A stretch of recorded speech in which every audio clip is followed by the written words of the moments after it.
Сәлеметсіз бе, Сейтқали? Сәлеметсіз бе? Қалыңыз қалай? Шүкір тәуба. Рахмет. Отырыңыз.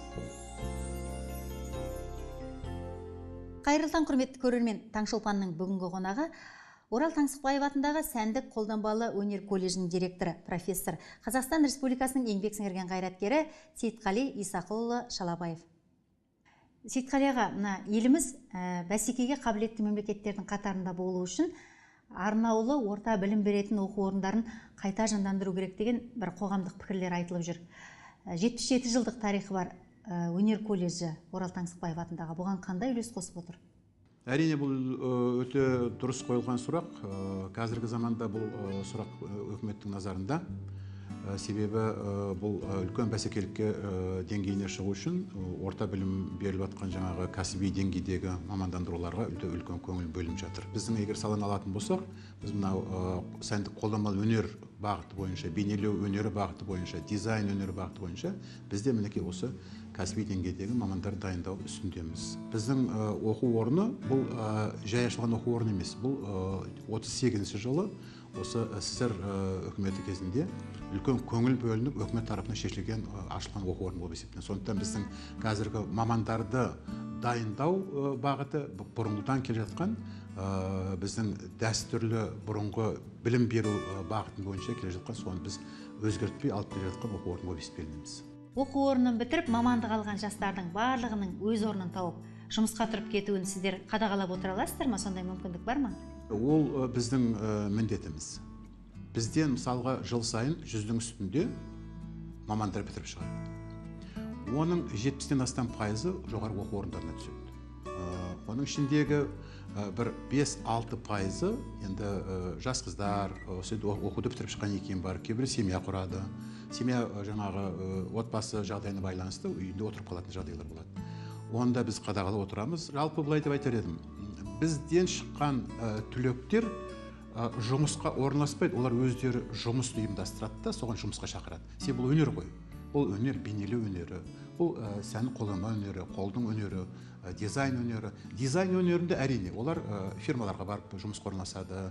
Содан кейін бар қазір үлкен бір жаңағы компаниялар ашылып жатыр. Жалға шетелден келген біздің қазақ бауырларымыз үлкен жаңағы фирмалар ашып жатыр. Соларға барып жұмысқа орналасады, дизайн саласына барып жұмысқа орналасады. Ал енді сәндік-қолданбалы өнерінде де жаңағы ашылған компанияларға, фирмаларға жұмысқа орналасады. Ал жалпы бейнелеу өнеріне келетін болсақ, кескіндеме, мүсін, тағы да басқа өнерлер. Мен ойлаймын, олар өздерінің шығармашылық жұмыстарын шыңдай түсе отырып, үлкен бір тапсырыс алған кезде соған өзінің жаңағы таныстарын шақырады, өзінің жаңағы курстарын шақырып, соларды шақырып, жұмыс беріп отырып, сол жұмыстарды орындайды. Шәкірттеріңіздің шығармашылықтағы ең үлкен қандай жетістіктермен қуана аласыздар? Мен оны қазір сізге жүре көрсетейін, сол жерде әңгімені жалғастырайық.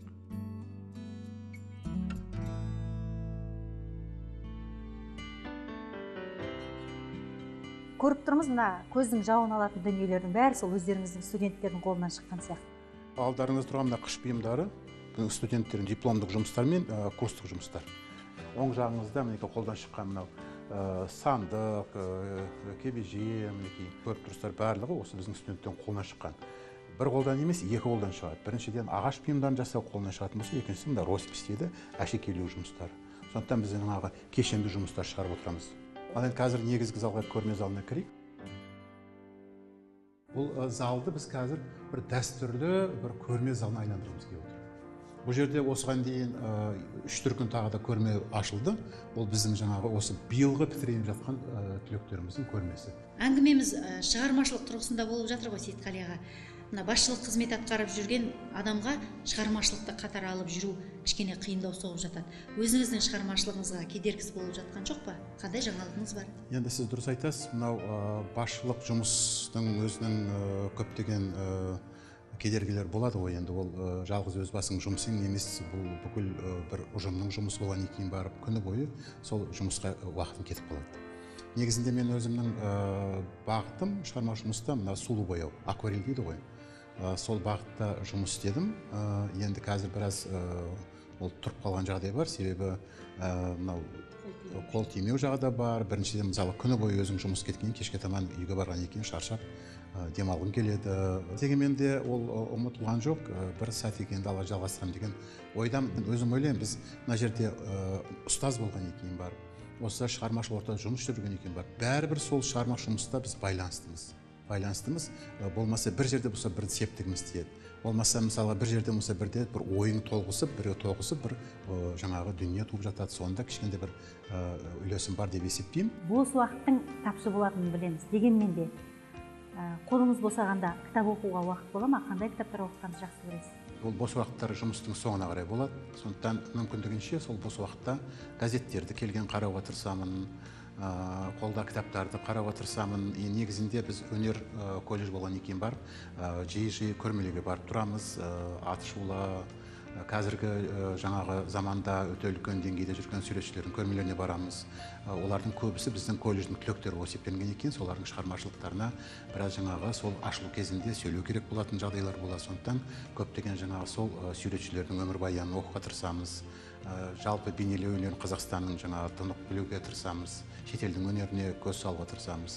Әрине оның айналасында жаңағы әдеби кітаптарды оқуға тырысамыз. Дегенмен де өзіңіз жаңа айтып кеткендей жұмыс бабы болған екен, уақыт өте тапшы болғандықтан уақыт бәріне бірдей жете бермейді. Бірақ мүмкіндігінше сол тарихи, қазіргі кезде мен өзім қызығушылығым жаңағы өнердің тарихи бағытына қарай көз салуға көбірек көңіл бөліп жүрген кезім бар.